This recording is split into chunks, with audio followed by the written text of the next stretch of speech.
Through this bookstore, became enamored of the anarchists.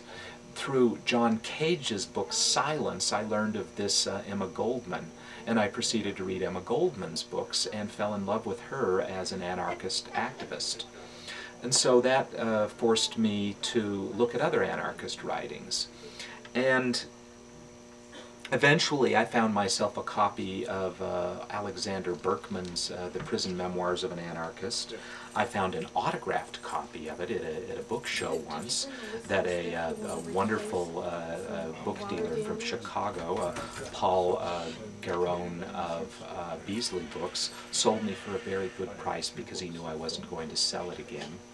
And so I was happy with this book and a growing collection of Emma Goldman's books.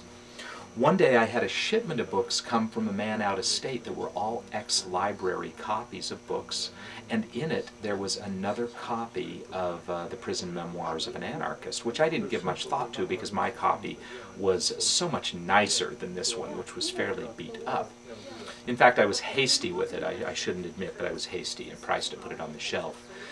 Sometime later, I looked at it again and noticed the book plate on the front paste down of the book belonged to a Dr. Ben Reitman.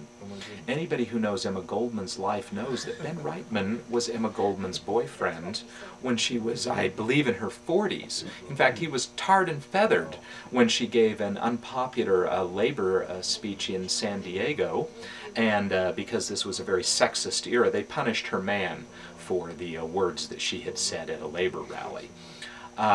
Anyhow, it was just thrilling to find Ben Reitman's own copy of Alexander Berkman's Prison Memoirs of an Anarchist. And in case you don't know the story here, Alexander Berkman was one of Emma Goldman's first boyfriends in her life. And so here I have this wonderful copy, albeit a beat-up copy, of a book that was written by Emma Goldman's boyfriend when she was in her 20s and was owned by the man she dated 20 years later. Emma Goldman had a lot of boyfriends.